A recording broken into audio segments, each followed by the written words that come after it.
네, 안녕하세요. 코쇼입니다. 영상이 텀이 좀 길어졌네요. 지난번 시나리오를 복귀해보고 앞으로 나올 수 있는 시나리오를 추려서 전체적인 비트 흐름을 한번 잡아보도록 할게요. 자, 이게 지난번 영상이었어요. 여기 6번으로 체크해놓고 화살표를 넣은 이유가 있겠죠. 큰 시나리오에서 이렇게 말씀을 드렸어요. 상승이 나왔고 조정 한파동이 가능하기 때문에 여기서 돌파, 지지를 받으면 신규 상승파가 가게 된다. 당연히 여기는 센 자리니까 저항은 나올 것이다. 혹은 여기가 저항을 맞을 경우 지난번 작년 이 그림에서 보듯이 현재까지 나온 흐름이 이렇게 나온 거고 지금 올라온 상태죠. 여기서 저항을 받으면 수렴 혹은 플랫 등의 복합 조정이 나올 것이다. W, X, Y 같은 복합 조정이 이어질 것이다. 그만큼 조정 기간이 길어지게 될 것이다 라고 말씀을 드렸어요. 그러니까 당연히 이곳은 공통 숏 구간이기 때문에 제가 화살표 아래로 체크한 이유가 있겠죠. 올라가더라도 강한 자리니까 저항은 나올 것이고 조정을 만다면 크게 떨어질 것이고 그 공통 구간에 대한 숏이었던 거죠. 그러면 이게 상승이 돼서 최소한 382까지 가져갈 수가 있는데 약간 미달있죠. 여기 4시간 오더블럭 구간에서 지지를 받은 거예요. 지난 관점 여기까지 복귀하시면 충분하고 이제 나올 수 있는 그림을 좀 봐야 될 것 같아요. 앞으로 나올 수 있는 그림은 3가지 정도 있어요. 한번 천천히 짚어볼게요. 일단은 단기적으로 봤을 때는 헤드앤숄더 패턴이 보여요. 이거는 방향 전환 패턴이 되죠. 해주얼에서 가장 중요한 것은 넥라인이에요. 넥라인이 뭐냐? 이 라인, 이 목선이 중요한 라인을 해요. 이렇게 리테스타로 F가 올라올 것이다 라고 했던 게 지금 여기가 F가 되는 거예요. 그러니까 해쇼를 보지 않더라도 이 하락 채널이 강하기 때문에 그 자체가 넥라인이 되기 때문에 지지저항이 일어나서 이런 형태를 보여지게 돼요. 이게 지금 현재 단기적인 흐름이에요. 그러면 우리는 큰 결에서 시나리오가 어떻게 될지 한번 분석을 한번 해볼게요. 첫 번째 관점이에요. 지난번에 말씀드렸던 영상에서 빅롱 관점 보신다면 그런 관점을 갖고 계시다면 여기서부터 트럼프 주식사라고 했을 때부터 상승이 나왔고 조정 한파동이 가능한 자리가 나왔다. 그러면 결국 얘는 발산과 응축을 했기 때문에 재차 발산을 하게 될 것이다. 그 특징은 이 상단을 돌파 지지해야 된다. 이렇게 관점을 보실 수 있어요. 현재의 지금 움직임은 지금 이 상단을 비비고 있죠. 돌파 났다가 나왔다 하는 그림이 있죠. 가까이서 보시면 이게 돌파한 것 같지만 실제로는 큰 시간대 가서 보면 날봉 혹은 3일봉 한번 볼까요? 3일봉 보면 얘는 돌파가 아니라 꼬리로만 위로 찌르고 나오는 형태로밖에 되지 않아요. 그러니까 정상적으로 돌파 지지를 받고 있는 상태가 아니다라는 걸 확인할 수가 있어요. 이거를 지난번 탈 개념으로 작년에 대한 흐름을 보면 여기 보시면 이 네모 부분이 위아래로 흔들면서 돌파가 난 것 같지만 지지하지 못했다. 이 부분은 큰 시간대에서 보면 꼬리로 찌른 것밖에 안 된다. 마찬가지 개념이에요. 그러니까 결국에는 얘는 제대로 올라가려면 이런 이격을 만들어줘야 되고 누구나 다 돌파 컨펌이 났다는 걸 보여줘야 하기 때문에 이런 이격을 보여줘야 되고 재차 내려왔을 때 지지받는 모습을 봤을 때 여기가 타점이 돼요.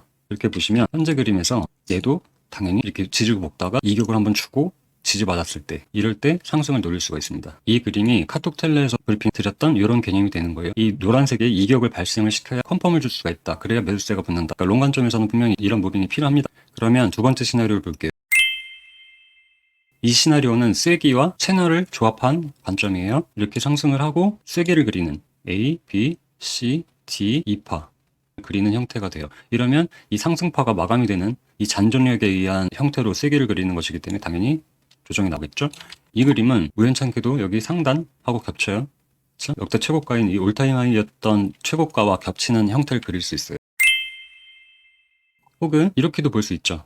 이렇게 보신다면 A, B, C, D 2파에 대한 쐐기 형태를 그려요. 여기서 체크를 하실 게 이렇게 상승이 나왔죠. 발산을 했고 조정이 나왔고 그 후에 따라붙는 쐐기는 리딩 다이아고널이라고 해서 파가 쐐기 형태로 나오는 거예요. 이렇게 되면 여기가 1파가 될 수가 있는 거죠. 그러면 이거 역시 큰 상승 관점으로 1파, 2파, 3파, 4파, 5파가 되는 큰 상승을 볼 수가 있어요. 그렇지만 아까 말씀드렸던 이 쐐기도 종류가 있어요. 이런 쐐기라면 이런 형태의 상승을 마감하고 쭉 떨어지는 형태가 돼요. 그러면 어쨌든 이 두 가지의 그림은 똑같이 쐐기 형태로 나온다고 하면 두 가지 그림은 큰 방향 차이가 있을 건데 어쨌든 공통 숏 구간을 줄 수가 있는 그림이 돼요. 그러니까 아까 말했던 이 쐐기는 이런 형태로 쐐기를 그려지게 되면 조정 후에 큰 상승이 따라올 것이고 이렇게 쐐기를 본다고 하면 얘는 이 상승이 마감하는 자리가 되기 때문에 조정 반등파가 될 가능성이 있어요. 그렇기 때문에 이 공통 숏 구간이 생기고 큰 상승을 본다. 즉 이런 그림이 그려질 경우는 여기에 대한 눌림의 깊이와 세부 파동을 보고 판단을 할 수 있어요. 그때 다시 말씀을 드릴 것이고 이 그림이 채널과 쐐기 형태를 같이 본다고 했잖아요. 조합이라고 했잖아요. 그러니까 결국 얘도 추세선 개념인데 이걸 지켜야 돼요. 지켜야지 여기에 쐐기를 만들 수 있겠죠. 이게 빠져버리면 쐐기 형태는 깨질 수 있어요. 물론 이 저점을 깨지 않으면 쐐기 형태는 유지가 되지만 채널링하고 같이 봤을 때는 분명히 여기서는 지켜줘야 된다. 지금 밑에 하단에서 돌고 있기 때문에 별로 좋지는 않아요. 이렇게 두 번째 시나리오가 있어요. 그리고 세 번째 관점. 세 번째 관점은 일단 얘가 돌파를 못했죠. 아까 헤드앤숄더 패턴하고 개념이 비슷한 개념인데 헤드앤숄더는 방향전환 패턴이에요. 얘가 이런 헤드앤숄더를 그렸다고 하면 거래량이 지속적으로 감소를 할 것이고 그렇게 컨펌을 할 수가 있고 원래 타겟가는 얘에 대한 바운드 머리에 대한 1대1 타겟가가 나와요. 이 정도가 나올 거예요. 그러나 얘는 이 올라오는 추세선에서 절단이 났다라고 보시는 게 맞고 그래서 헤드앤숄더 패턴이 하나가 완성이 됐다는 건 사실이지만 이 해줄이 어떻게 돌아나가는 그림을 그릴 것인가에 대한 문제가 있어요. 이 시나리오 세 번째와 엮어보면 얘 같은 경우 돌파를 못했다고 했죠. 큰 시간대는 꼬리밖에 안 됐다고 했죠. 확실한 이격도를 만들어준 돌파를 하고 지지를 받지 않는다면 여기서 그냥 그대로 빠져버린다면 얘는 실제 이 채널을 돌파한 게 아니게 돼요. 그러면 조정파가 이어지겠죠. 조정파가 이어진다는 거는 작년 그림처럼 똑같이 이렇게 유출을 해볼 수가 있는 거예요. 그러니까 지난 영상에서 말씀드렸던 두 가지의 시나리오가 지금 다 살아있는 형태가 되는 거예요. 아직 돌파가 나지 않았다. 지금 현재 이 구간으로 보인다라는 거죠. 그러니까 얘는 돌파를 실패할 경우는 이렇게 수렴 혹은 플랫 파동을 만들어낼 가능성이 커요. 이렇게. 그럼 조정이 길어지겠죠.